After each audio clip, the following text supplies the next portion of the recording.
Marami ang nagtatanong kung ano na ang mga latest ganap ngayon sa buhay ng Queen of All Media na si Kris Aquino.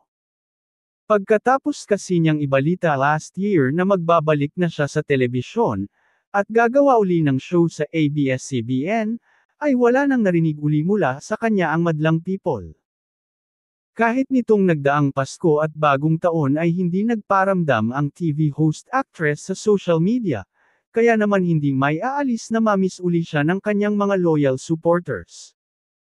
Ayon sa isang source na nakausap namin, mukhang imposible pa raw na masimula ni Kris ang nakatakda sana niyang gawing show sa Kapamilya Network, dahil sa estado ngayon ng kanyang kalusugan.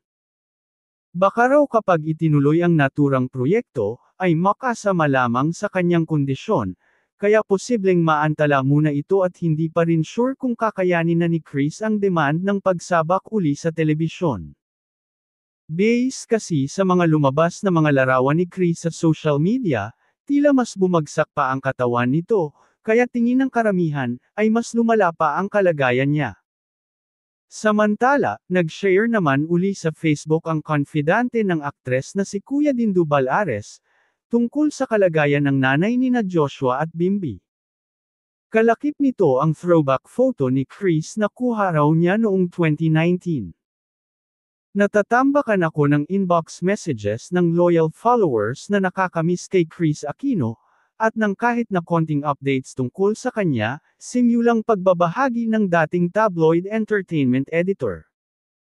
Pagpapatuloy ni Kuya Dindo, marami pa rin kaming mga pinag-uusapan, pero aalamin ko muna kung ano ang pwedeng i-share sa publiko.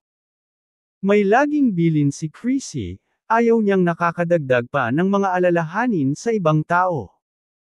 Kaya kung makakabigat din lang sa iba ang ipopost ko, huwag na. Ito rin kung minsan ang sitwasyon ko, kasi pati sa akin itinatago niya kung minsan ang worries, struggles, at sufferings niya. Kung minsan gusto kong biruin na, by nature sad person naman talaga ako, inborn lungkot-lungkutan ang peg, ganon. Nagagamot ang sadness ko kung may maichichismis ako. Biruin ko na nga, para kung mag-react, may chismis na uli ako. Kuha ko sa kanya, ang litrato, noong 2019.